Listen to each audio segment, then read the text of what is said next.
우리가 일부 예배를 드릴 때는 주님의 높고 위대하심 대신에 주님을 의지합니다, 주님을 찬양합니다 부르는데 굉장한 은혜가 되고, 약 31년 역사 속에 늘 불렀던 찬송이 1부 때 부르는데 2부에서는 주님의 높고 위대하심을 우리가 부를 때 우리의 심령에 진동이 옵니다. 진동이. 할렐루야. 오늘 이 시간에 저는 주님의 높고 위대하심을 조금 더 설명을 드리고 싶습니다. 우리가 주님은 위대하고 높으시다고 생각하는데 높고 위대하심을 과연 얼마나 높고 위대하신 건지 이게 좀 와닿아야 되는데 그렇지 않을 때가 있습니다. 하나님은 전능하신 하나님이시고 하나님은 역사를 주관하시는 하나님이십니다. 지금까지 인류 역사는 하나님이 주도하셨고 하나님의 예언의 성취의 역사가 지금까지 역사입니다. 그럼 앞으로 남은 역사는 어떻게 될 것인가? 마찬가지입니다. 하나님이 이미 예언하신 말씀을 이루어 나갈 뿐인 것입니다. 그래서 우리는 역사를 보면서 하나님의 뜻을 확인하게 되고 하나님의 뜻을 깨달으면서 역사의 전개를 우리가 알고 살아가는 놀라운 축복을 받은 존재가 저희들입니다. 우리 하나님께서 우리를 너무나도 사랑하시는 하나님, 하나님은 이 역사를 큰 맥을 잡으면 창조와 타락과 구속과 회복의 역사입니다. 이 회복을 좀 더 들어가면 이 과정을 통해서 완성의 역사입니다.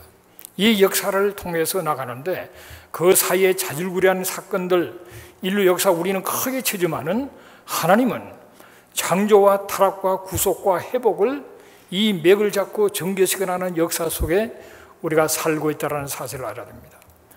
열왕기상 6장 1절에 보면 솔로몬이 성전을 건축하기 시작합니다.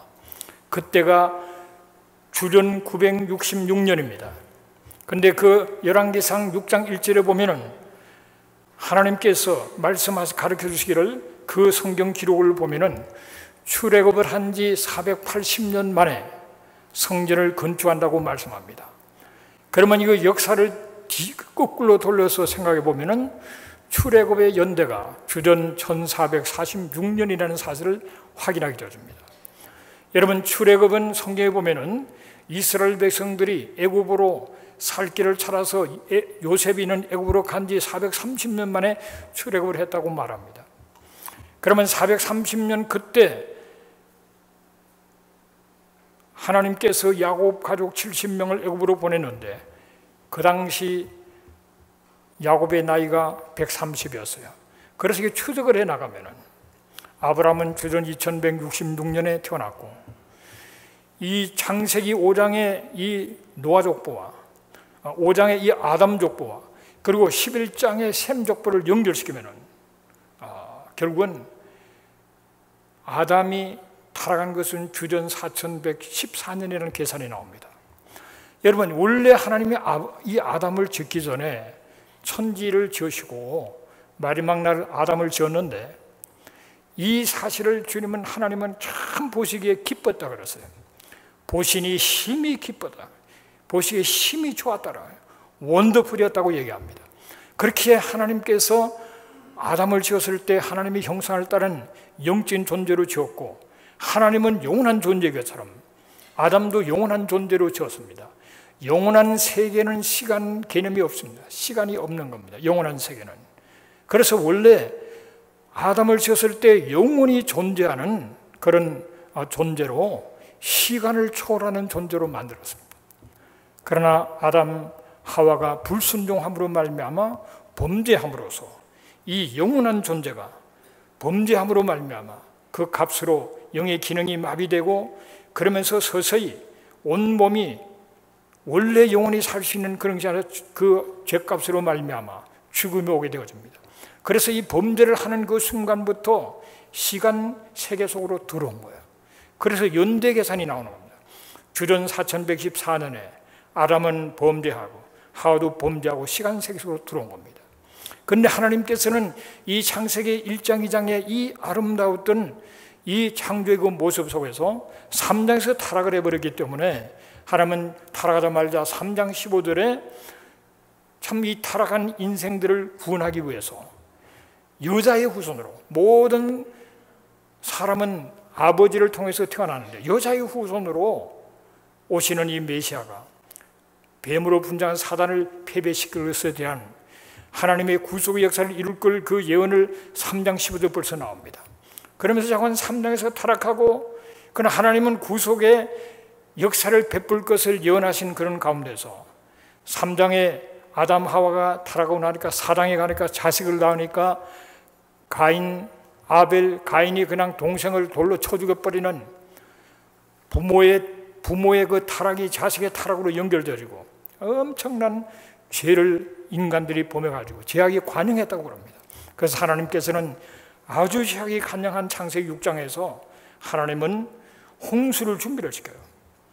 노아를 찾아서 홍수를 준비시키는 가운데 창세기 7장에서 엄청난 홍수, 대홍수로 말미암아 온 지구가 물성이 되고 결국은 이 7장에서 8장으로 가면은 8장에서 홍수가 끝납니다. 끝나고 다시 노아 가족의 살 길을 찾아서 나올 때 하나님께서는 9장에서 무지개의 언약을 통해서 다시는 이런 식으로 물로 심판하지 않겠다. 그렇게 하나님이 약속을 하십니다. 그러면서 인류의 역사가 노아 8명의 가족을 통해서 새롭게 시작이 되는 거예요. 새롭게. 그런 역사가 전개되어서 나가는 가운데 하나님은 이미 창세기 3장 15절에서 예언하신 그 말씀을 성취시키기 위해서 하나님의 방법은 바로 한 사람을 택하는 것이죠. 아브람을 택했습니다. 우상 숭배하는 그 갈대아 우르, 거기에서 우상 숨기는 그 가정에서 아브람을 끄집어내가지고 아브람에게 하나님은 축복을 하십니다. 자손의 축복과 땅의 축복과 그리고 만민이 복을 받는 복의 통로로서 내가 너를 사용하겠다 그럽니다. 그 아브람이 그 우상의 문화 속에 잘 사는 데 살다가 가나안 땅은 참으로 열악한 환경 속에 있는 그 땅으로 한마디로 도시에서 시골로 가는 거예요. 그렇게 가서 하나님의 인도하심을 따라가는 가운데 자꾸 하나님이 땅 준다고 하는 거예요. 자식을 축복하고 땅을 준다고. 그러니까 이 아브라함이 생각해봐요. 도대체 그걸 내가 어떻게 그거를 압니까? 자꾸 주신다고 하는데 어떻게 압니까? 그런 그 가운데서 창세기 15장에 보면 하나님께서 질문을 하니까 하나님께서 이 아브라함에게 보여주십니다. 사치를 쪼개서 그걸 갖고 늘어놓게 만들고 하나님께서 은약을 맺어 약속을 하십니다. 불이 통과하면서 일방적으로 약속을 하시면서 내 자손에 큰 축복을 주고 그리고 유브라데 강에서 애굽 강까지 그 큰 땅을 내게 준다 그럽니다. 그래서 아브라함이 하나님께서 땅 준다는 얘기를 점점 더 구체적으로 알게 되는 거예요. 그런 가운데서 창세기 16장에 가야 이제 이스마엘이 태어납니다, 여러분. 그러니까 이스마엘 자식도 없는데 하나님은 그 축복을 준다고 말씀했는데 아브라함 그걸 믿고 따라가는 거죠. 그렇게 하나님은 놀라운 예언의 말씀을 주시고 역사 속에 구체적으로 사건을 통해서 예언을 성취시키면서 인도하시는 그런 하나님, 역사를 주관하신 하나님, 살아계신 하나님을 믿으시기를 주의 이름으로 축복합니다. 무슨 막연하게 무슨 종교 행위를 하자고 모인 게 아니에요. 그냥 윤리 도덕 교과서를 따라서 착하게 살자고 모인 게 아니에요. 우리 만물을 지으신 하나님, 그분의 역사를 정하시고 우리의 존재의 근원제 우리를 태어나기도 하시고 때아름 우리를 부르시고 역사는 그 하나님을 확실하게 알고 그 하나님을 믿고 의지하는 여러분 되시기를 주의 이름으로 축복합니다. 여러분, 창세기 15장에서 햇불 언약을 통해서 하나님은 놀라운 말씀을 하세요. 앞으로 너의 후손들이 남은 하나님의 땅에 가서 400년을 기루낌을 당하다가 나오게 된다. 그때는 많은 재물을 가지고 나오게 될 거야. 다 그렇게 얘기하십니다. 여러분, 600년 이상 지나간 다음에 모세를 통해서 출애굽의 역사가 일어나는 겁니다. 그것이 1446년이고 그들이 믿음이 부족해서 40년 광야 생활을 하다가 1406년에 드디어 모세는 죽고 여호수아가 일어나서 가나안을 들어갑니다. 이 역사적인 사실이에요. 역사적인 사실. 하나님은 당신이 하신 말씀을 반드시 이루시는, 왜? 전능하시기 때문에. 한 번 하신 말씀은 변개함이 없기 때문에 그래서 우리가 역사를 연구하고 성경을 연구하다 보면 전부 역사입니다. 역사. 하나님의 예언한 말씀이 역사 속에서 이루어짐으로써 예언을 확실하게 설명하는 거예요. 그전에는 이렇게도 생각해보고 혹시 뭐 이렇게 했는데 역사를 통해서 확실하게 하나님의 말씀이 이루어진 것을 보여주시면서 앞으로도 그렇다는 겁니다. 앞으로도 내가 예언한 말씀은 반드시 이루신다. 그렇게 하나님은 말씀하고 계시는 겁니다. 여러분, 하나님께서 노아는 주전 3000년 전 사람이고 아브라함은 2166년에 태어난 약 2000년경의 사람입니다. 그러나 1000년 돼서 다윗이 등장해요. 다윗은 주전 1010년에서 970년 40년을 통치합니다. 그리고 그 뒤를 이어서 970년에서 930년까지 또 40년을 솔로몬이 통치를 하고 성전을 세우게 되는 거죠. 그렇게 역사가 전해요. 다 하나님께서 미리 말씀하시고 때가 되면 이루어지는 사건들입니다. 그리고 이 1000년대 사람인 다윗과 그리고 2000년대 사람인 아브라함 사이에 모세가 있어요. 모세가 출애굽의 역사를 베푸는 겁니다. 그리고 다윗과 솔로몬을 통해서 나라를 강하게 했던 그 하나님이 이제 다윗 이후에 약 1000년 뒤에는 주전 4년에 바로 하나님이 이미도 약속하신 그 메시아인 예수 그리스도를 보내주는데 이 다윗 시대와 예수님이 탄생한 이 시절, 이 역사가 1000년 사이에 그 가운데 누가 있나 그러면은 이사야, 예레미야, 에스겔 여러 선지자들이 있습니다. 그들이 무엇을 얘기했나 그러면은 유다가 망한다는 얘기예요. 너희들이 우상을 숭배하고 하나님을 온전히 안 믿고 유다가 망한다는 얘기예요. 그전에는 아수르가 망하고 유다가 망한다. 그 얘기를 하시면서 역사 속에서 아수르는 주전 722년에 이 북이스라엘은 아수르에게 멸망하고 그리고 주전 586년에 바벨론에게 유다가 멸망하고 여러 성전이 다 불타버리고 다 포로 잡혀가 버린 그 사건을 계속적으로 이사야, 예레미야, 에스겔 12선지자를 통해서 말씀을 하나님 하시고 때가 되면 그 말씀을 이루신 것밖에 없어요.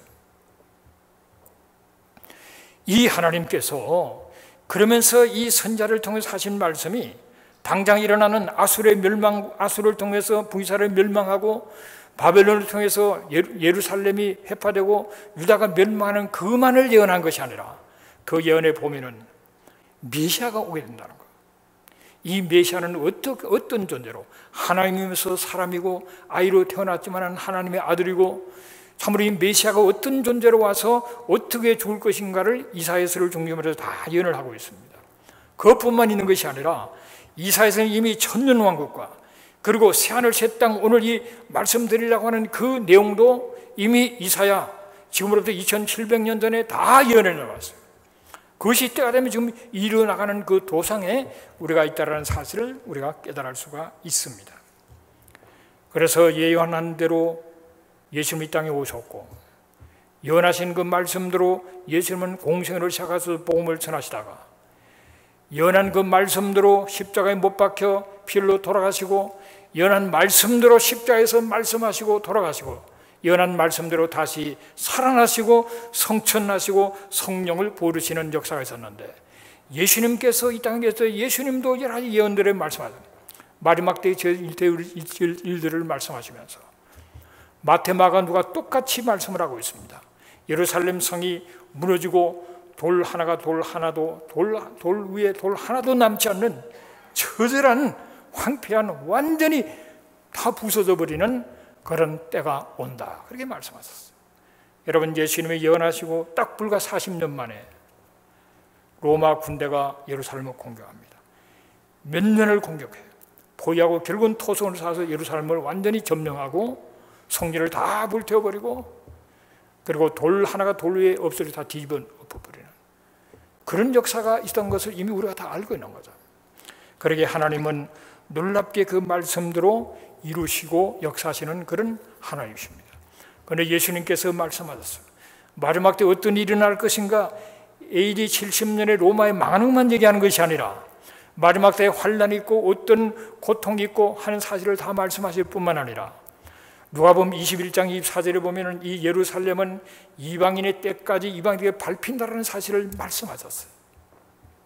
그리고 때가 되면은 이스라엘 건국과 예루살렘 회복에 대한 얘기하신 그대로 역사 속에 이미도 성취된 가운데 우리는 지금 그걸 다 보고 살아가고 있는 거예요. 그렇게 하나님의 말씀은 놀라운 그런 말씀인 것을 우리에게 보여주고 있습니다. 그런데 하나님께서 기독교가 핍박 가운데 부흥을 하기를 시작하면서 로마 당시에 얼마나 많은 핍박을 받고 많은 사람이 숨길는지 모릅니다. 로마 황제들이 예수 믿는 사람 막 죽였어요. 왕중왕 오시옵소서 하는 소리를 듣고 막 죽였습니다. 내가 왕중왕인데 누구를 또 기다리냐 죽였어요.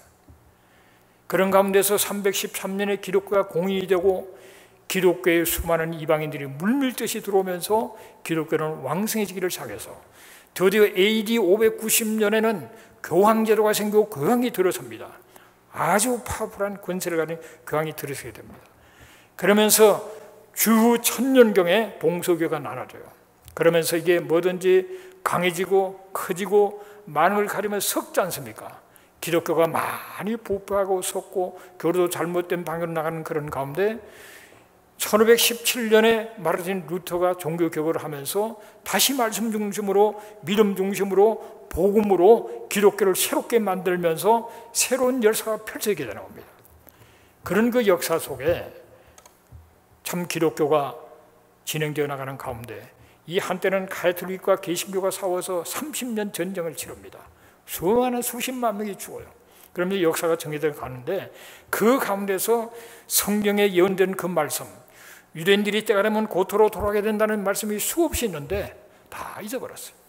그리고 나라가 다시 새롭게 서게 된다는 말씀도 있지만 그것도 다 잊어버리고 그렇게 살아왔는데 하나님께서 다 잊어버렸던 것 같았는데 때가 되니까 서서히 새로운 일들을 일으키기 시작했습니다. 그것은 19세기가 들어오면서 전 세계에 복음을 선교사를 보내는 그런 선교운동이 일어나면서 놀라운 성령의 운동이 20세기 초에 일어나기 시작합니다. 그러면서 한편으로 19세기 말엽에 복음을 전하고 성사를 파송하는 일이 항상 일어나면서 유대인들은 우리는 하나님께서 우리에게 약속한 땅으로 돌아가야 된다는 시온주의 운동이 또 일어나기 시작해요. 왜냐하면 그동안 1900 역사 속에 수없는 죽임을 당하고 쫓겨가고 다 빼앗기고 엄청난 그런 핍박을 받았기 때문에 우리와 우리의 자식들이 살 길은 우리 하나님께서 약속한 땅으로 돌아가는 것밖에 없다. 그 운동이 그동안에는 잠잠해 있다가 19세기 말부터 그게 막 일어나기 시작합니다. 그러면서 20세기가 들어서면서 바로 1차 세계대전, 2차 세계대전 엄청난 세계대전을 겪으면서 수백, 수천만이 죽는 그런 그 가운데서 유대인들은 홀로코스트를 경험하게 되면서 그들은 물밀듯이 고토로 돌아가기 시작합니다. 그래서 19세기 말에 시온주가 일어나면서 조금 들어가기 시작했다가 전쟁을 겪고 홀로코스트를 통해 600만이 죽고 어린아이도 130만이 죽는 그 비참하고 처참한 가운데서 그들은 밀려 약속의 땅으로 돌아가서 살 길을 찾아 돌아가기 시작합니다. 그런가 하면 전 세계적으로 선교사들이 파송되어지는 가운데 참 고통 속에 있는 귀신 문화 속에 헤매고 처해 있던 가장 불쌍하고 연약했던 조선 땅에 선교사들이 온 거예요. 그러면서 그들이 뿌린 복음의 씨앗이 새로운 교회의 부흥을 일으키면서 한국이 일어서기를 시작하는 계기를 맞이하게 됩니다.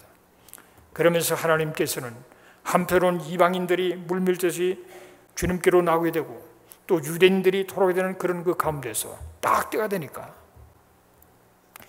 이사야 66장 18절에 보면은 어떻게 나라가 하루 만에 생길 수가 있냐. 그런데 시온은 순산한 적 바로 자식을 낳았다라고 얘기하면서 기적같이 1948년 5월 14일 날 이스라엘이 독립을 합니다. 이 하나님 말씀의 성취예요. 수없이 겉으로 돌았던 것도 말씀의 성취고 하루아침에 나라가 세워지고 깃발을 꼽은 것도 하나님의 말씀의 성취고 그런 가운데서 기적 같은 전쟁 속에 살아남게 해서 전쟁을 치렀는데 하나님의 역사에서 예루살렘을 회복해버리는 그런 엄청난 사건이 1967년에 일어났는데 그것도 주님이 직접 말씀하신 누가복음 21장 24절의 말씀이 성취인 겁니다. 이러니 하나님께서 역사를 주관하셔서 다 모든 것을 진행시키다는 사실을 우리가 믿지 않을 수가 없는 겁니다. 하나님이 역사의 주관자인 것을 믿으시기를 주의 이름으로 축복합니다. 그래 지금까지의 역사는 하나님이 이미 다 가르쳐 주신 역사가 이루어진 것밖에 없는 거예요. 창조와 타락과 구속과 회복의 역사를 해요. 우리는 역사를 배우면 1차 세인이 2차 세인이 하지만 하나님 볼 때는 그거는 적은 일이에요. 하나의 과정에 불과한 겁니다. 하나님이 볼 때는 창조, 타락 이후에 구속의 역사를 베푼 것이 그것이 중요하고 그것이 큰 것이에요. 그리고 회복의 역사를 지금 성경에는 에스겔서 38장 말씀 같은 데 보면은 이스라엘을 그리고 예루살렘을 소련을 중심으로 여러 나라들이 공격한다고 되어 있습니다. 그래서 엄청난 전쟁 속에서 스가랴서 14장 4절이나 사도행 1장 11절 보면은 주님께서 감람산으로 임한다고 되어 있습니다. 계시록 19장에 보면은 백마 타고 온 자로서 모든 원수 대적을 멸하시면서 결국은 계시록 20장에서 천년왕국을 이룬다는 겁니다. 이것은 지금부터 2700년 전에 이사야 65장 66장에서 이미 말씀한 그 천년왕국 새하늘 새 땅을 이루어나간다는 사실을 신학에서 얘기를 하고 있습니다. 그래서 오늘 그런 말씀들을 좀 직접 확인해 보려고 하는 것은 하나님의 역사를 정하기 때문에요. 히틀러가 유대인을 많이 죽었지만은 히틀러는 이스라엘 건국을 위해서 그 사람은 그렇게 쓰임을 받은 겁니다. 홀로코스트 없으면 이스라엘이 건국하지를 못합니다. 홀로코스트 있으면 이스라엘이 건국되는 이스라엘 건국에 불을 당긴 사람이 히틀러예요. 아이러니컬하죠. 그런 역사 전개에서 우리가 살아오기 때문에 이제 앞으로 남아있는 환난을 겪으면서 주님이 오셔서 예루살렘이 완전히 멸망해서 수많은 사람이 죽고 고통을 받는 것 때 주님이 오셔서 모든 것을 제압하시고 주님은 직접 통치하시는 천년왕국이 우리 앞에 전개될 것이에요. 놀라운 세계가 전개되는데 주님이 오심으로 하나님의 나라를 완성이라는 얘기를 여러분에게 들었기 때문에 여러분 그냥 주님만 오시면 완성이 되는 줄 알지만은 그 세부적으로 보면은 천년왕국이 이루어지고 그리고 나서 천년 뒤에는 이 사단이가 무정에다 다시 놓여나서 다시 하나님을 대적하는 사건이 있고 그러면서 그 모든 것을 멸해서 유황불에 집어넣어버리는 사건이 계시록 20장에 나옵니다. 그렇게 나오고 그러면서 결국은 백보자 심판을 거쳐서 하나님께서는 이 하늘과 땅을 새롭게 하신 다음에 새하늘 새 땅 새 예루살렘 영원한 하나님의 세계 완전한 에덴의 회복 에덴의 완성의 그 자리로 우리를 인도하시겠다고 하나님은 약속하셨습니다. 그렇게 될 줄로 믿습니다, 여러분. 그래서 우리가 여러 가지 과정이 있지만은 그 끝을 확실하게 바라보고 소망하면서 우리가 나가야 되는 거죠. 자, 말씀으로 몇 가지를 확인을 해 보겠습니다. 이사야 66장 22절을 우리 같이 읽겠습니다. 내가 지을 새하늘 새 땅이 내 앞에 항상 있는 것 같이 너희 자손과 너희 이름이 항상 있으리라 여호와의 말이니라. 이사야 65장 17절 이하 19절을 같이 읽습니다. 보라 내가 새하늘과 새 땅을 창조하나니 이전 것은 기억되거나 마음에 생각나지 않을 것이라. 너희는 내가 창조하는 것으로 말미암아 영원히 기뻐하며 즐거워할지니라. 보라 내가 예루살렘을 즐거운 성으로 창조하며 그 백성을 기쁨으로 삼고 내가 예루살렘을 즐거워하며 나의 백성을 기뻐하리니 우는 소리와 부르짖는 소리가 그 가운데 다시는 들리지 않을 것이라 그랬습니다. 참으로 주전 700년 전 지금 2700년 전에 이 말씀을 예언하신 말씀입니다. 새하늘 새 땅이 항상 있게 되는 그때가 온다고요. 그러면서 너희 자손과 너희 이름이 항상 있는 하나님의 백성들이 항상 함께하는 영원한 세계가 온다는 그런 사실을 말하고 그러면서 영원히 기뻐하고 즐거워하게 되고 여기에 또한 예루살렘이 등장합니다. 예루살렘이 없어진 게 아니에요. 예루살렘은 즐거운 성읍으로 우는 소리가 없는 즐거운 곳이 된다라는 사실을 우리에게 말씀해 놓고 있습니다. 이것을 이 새하늘 새 땅 얘기를 좀 더 구체적으로 약 주전 700년에 700년 뒤에 베드로를 통해서 계시하고 있습니다. 베드로후서 3장 10절 이하를 같이 읽습니다. 그러나 주의 날이 도둑같이 오르니 그날에는 하늘이 큰 소리로 떠나고 물질이 뜨거운 불에 풀어지고 땅과 그 중에 있는 모든 일이 드러나리로다. 이 모든 것이 이렇게 풀어지리니 너희가 어떠한 사람이 되어야 마땅하냐? 그러한 행실과 경건함으로 하나님의 날이 임하기를 바라보고 간절히 사모하라. 그날에 하늘이 불에 타서 풀어지고 물질이 뜨거운 불에 녹아지려니와 우리는 그 약속대로 의가 있는 곳인 새하늘과 새 땅을 바라보도다 그랬습니다. 하늘이 큰 소리로 떠나가고 물질이 뜨거운 불에 풀어지고 그러면서 모든 일이 드러난다고 말했어요.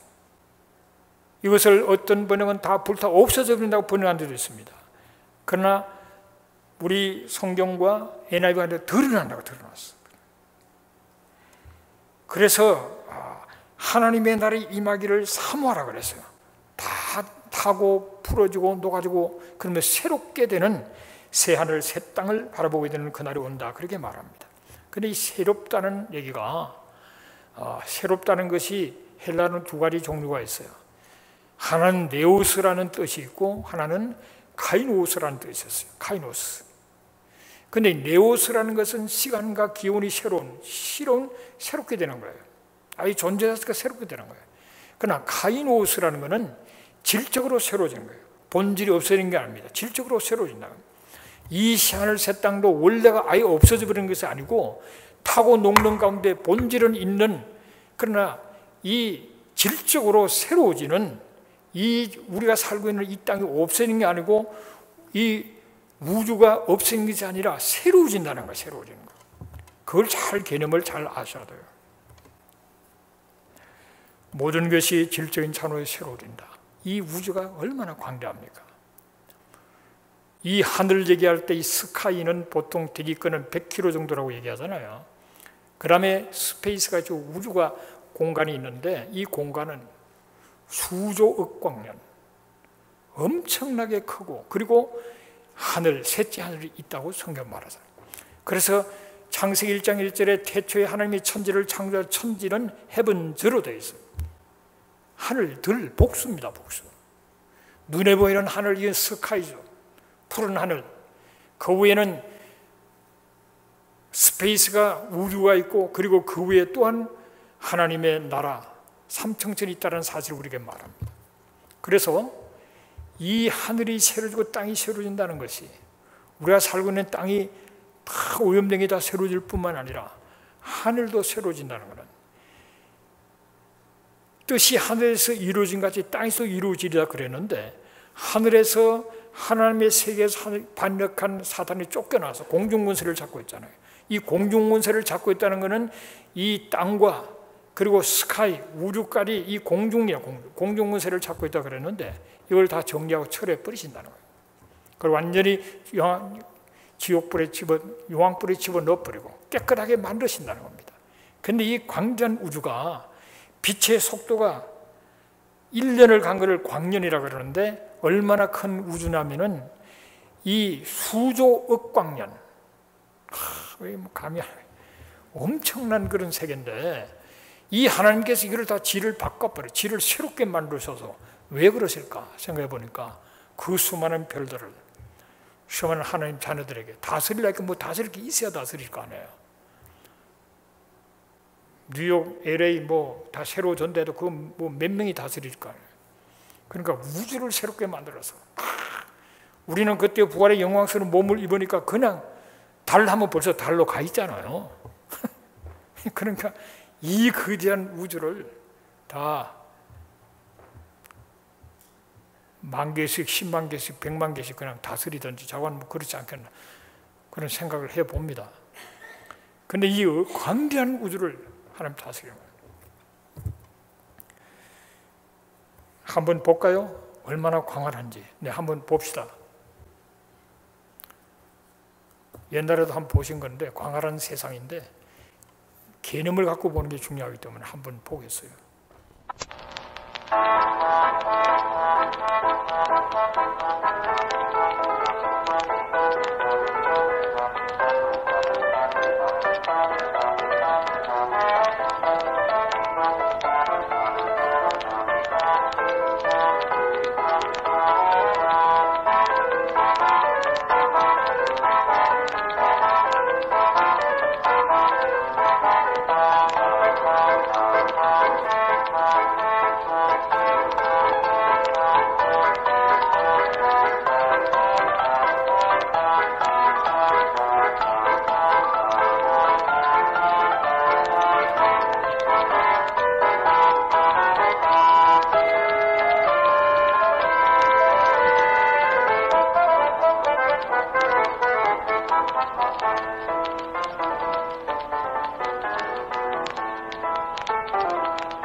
주님의 높고 위대하심을 찬송하는데 얼마나 높고 위대하시고 놀라운 우리 하나님이신지 모릅니다. 이런 하나님께서 이 우주를 새롭게 하시는 줄로 믿습니다. 그냥 우주를 이렇게 그냥 주실 것 같지 않아요. 이 땅도 새롭게 하지만 우주도 새롭게 해서 우리가 상상할 수 없는 말씀을 조금 그려 주신 건데 놀라운 그런 세계가 있다는 것을 생각하면서 우리가 미래를 소망하면서 살아가는 여러분 되시기를 주의 이름으로 축복합니다. 그래서 오늘 베드로후서에도 그런 얘기를 하죠. 하나님의 나라에 임하기를 바라보고 간절히 사모하라 그랬어. 사모하라. 하나님 조금 기다렸다고 오세요가 아니고 하나님의 날이 오심으로 인해서 우리에게 펼쳐진 미래를 바라볼 때 그것을 사모하라. 사모하면서 우리가 어떤 사람이 되어야 마땅하냐면 거룩한 행실과 경건함으로 살아야 된다. 그 놀라운 미래를 바라보면서 그러한 하나님의 자녀다운 모습으로 거룩한 행실을 살아야, 거룩한 삶을 살아야 되고 경건해야 되는 경건. 경건이 뭡니까? 주님을 닮아가는 것이 경건이고 예배를 온전하게 드리는 것이 경건이고 그리고 건강한 영성을 가진 것이 경건입니다. 여러분. 경건아주 이상한 게 아니고 건강한 영성을 가지고 정말 은혜 가운데 열심으로 예배를 드리고 말씀대로 순종하고 사랑을 실천하면서 악을 멀리하고 그러고 사는 그것이 경건해요. 우리가 미래의 놀라운 세계를 알기 때문에 그런 모습으로 사모하면서 살아야 된다는 거예요. 그런 은혜가 있게 되시기를 주의 이름으로 축복합니다. 제가 살롬 예루살렘 두 번째 할 때 지금 직전 우리 총회장인데 김종훈 목사님을 모셔서 얘기를 좀 들어본 적이 있어요. 이분이 교회를 개척할 때 랍비를 통해서 해당을 빌려서 교회를 개척했습니다. 그래서 좀 그 유대인과의 경험이 많이 있기 때문에 좀 얘기를 그런 쪽으로 얘기를 했는데 이 회당을 빌려서면서 이 랍비한테 유대인들의 교육 방법에 대해서 좀 알게 세미나를 좀 해달라 그랬대요. 그렇게 세미나를 하면 유대인들이 뭐 소수집 많은 미국 전체를 좀 잡고 있지 않습니까? 어떻게 자식들을 키워서 그러나 그러겠지만은 이 사람이 와서 어떻게 가르쳐야 된다는 얘기는 하지 않고 지금 하는 대로만 열심히 하면 된다 그렇게 자꾸 얘기하더래요. 뭘 기대했다가 그냥 멍해졌다는데 지금 하는 게 뭐나 그러니까 그 개척에서 얼마 안 돼가지고 열심히 모이는 거. 너희들 보니까 참 열심히 모이는데 주일만 되면 자식들 붙들고 다 같이 교회 와서 예배 드리고 열심히 모이는 거 그것만 계속하면 된다 그렇게 얘기했대요. 그 말이 굉장히 중요한 말들하는 거예요. 그들이 유대인들의 피난처가 미국입니다. 전 세계에서 핍박받아 여기 와서 이제 살만한데 여기 와도 이민도 늦게 오면은 또 먼저 온 사람한테 또 텃세가 있잖아요. 그러면서 이게 뚫고 나가는 거예요. 제일 굳은 일을 하면서 뚫고 나가는 거잖아요. 그렇게 어려움에서도 온 가족이 안식일을 지키면서 회당 중심으로 가족이 열심히 했기 때문에 하나님이 지혜를 주고 길을 줘서 그렇게 잘 될 수 있다는 겁니다. 너희도 마찬가지다. 너희들 보니까 지금 열심히 뉴욕에서 자식들 데리고 열심히 일하고 열심히 예배 그거 열심히 하면 다 잘 되게 돼 있다. 그 얘기를 했다는 거예요. 그 말이 정말 일리가 있구나 생각하십니다. 우리가 여러분 하나님 앞에 예배를 정성껏 드리고 자식들과 더불어서 예배 정성껏 드리고 열심히 기도하고 열심히 살아가면은 다 앞길이 열리게 되는 거예요, 여러분. 할렐루야. 특별한 게 아닙니다. 그렇게 살아가면은 때로는 부족해도 그 중심으로 열심히 살아다 보면은 다 이렇게 되는 거예요. 자식들이 어떻게 할까 걱정하고 열심히 교회 다니고 예배 정성 들고 말씀대로 살려고 애써 보세요. 자식이 잘 된단 말이에요. 걱정하지 말고 그렇게 하시면 된단 말이에요. 그러면서 생각해 보니까 우리가 정말 경건하게 정말 예배를 소중히 여기며 살아가고 있는가? 저는 아니구나 생각을 해서 가슴이 아팠어요. 우리에게 초창기에 보면은 여기 와서도 그랬죠. 주일날 새벽 예배, 일부 예배, 이부 예배, 저녁 예배가 꼭 있었어요. 수요 예배가 있었습니다. 마지막 때가 될수록 모이기를 힘쓰라 그랬는데 오늘 가만히 생각하니까 이 좋은 성전에서 좋은 분위기 속에 있지만은 예배가 줄었어요. 그나마 예배도 열심히 참석 안 하는 사람이 많아요. 그래서 이게 아닌데 예배가 얼마나 중요한데 예배를 성공하면은 하나님께서 책임져 주시는 겁니다, 여러분. 예배를 정말 정성껏 드리면 그 속에서 하나님이 말씀하시고 깨우쳐 주시고 새롭게 영적으로 새롭게 해주고 육체도 강해지고 모든 게 그 속에 다 되는 거야. 예배가 첫째입니다. 예수 믿을 때 딱 믿기로 기도한 첫째가 예배잖아요, 예배. 예배를 소중히 해야 되는데 뭐 주일날 와서 뭐 주일날 교회 오면은 그 다음에는 뭐 피곤해서 쉬어야 되고 뭐 이런 분이 많던데 여러분 주일날 그 몇 시간입니까?